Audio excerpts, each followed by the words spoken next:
Comrades, many May Day speeches over this past year have welcomed the intensification of the class struggle. But how many will say what that struggle is for, how that struggle is won? A struggle must have sides, a winner and a loser.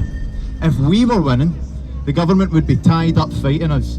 Instead of spending 100 million on this farce down in London, crowning a half-wit, while at the same time they tell us to exercise wage restraint. I don't want to talk about the coronation. It's an embarrassment. The fact that we have this pageant that celebrates wealth and exuberance, while at the same time millions are being plunged into poverty in this country. But when so few are talking about it, we must disdain to conceal our aims. Today we openly declare that our ends will only be met by the establishment of a workers' republic and the forcible overthrow of the capitalist state.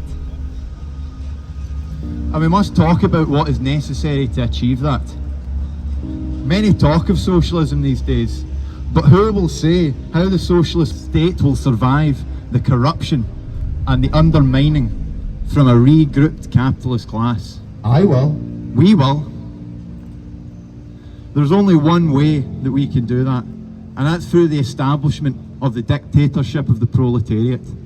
Now, what is the dictatorship of the proletariat? Well, comrades, today we live under the dictatorship of the bourgeoisie. That means if you try and take food from a place where there's lots to a place where there's little, you'll be arrested. If you try and take empty homes and empty mansions and give them to the homeless, you'll be thrown in jail. If a community tries to get together to prevent a family from being evicted, the police will step in and make sure that eviction takes place. Capital rules people. But tomorrow, with the dictatorship of the proletariat, it is the other way around. The people rule capital. Those who pay starvation wages to bloat their profit margins will be arrested. Those who hoard empty mansions while thousands sleep rough will be thrown in jail. And those who send energy prices soaring while at the same time spending billions to prevent any real climate action, they will face a people's court. Why pretend they won't? We're not here to pay lip service to 100 liberal campaigns that are sponsored by some aspect of the bourgeoisie, that can be celebrated with a cartoon on Google or a colour scheme in a supermarket.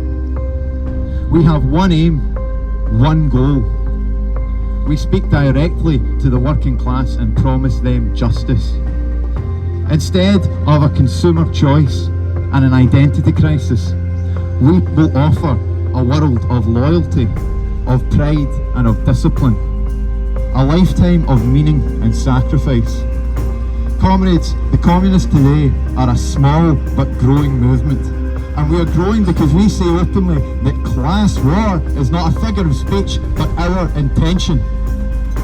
We want our fellow workers and our enemies to know that too, because we won't live to see a chemically poisoned barren Britain slipping into the rising sea, freezing in winter, scorched in summer, still ruled by a monarch in 50 years' time.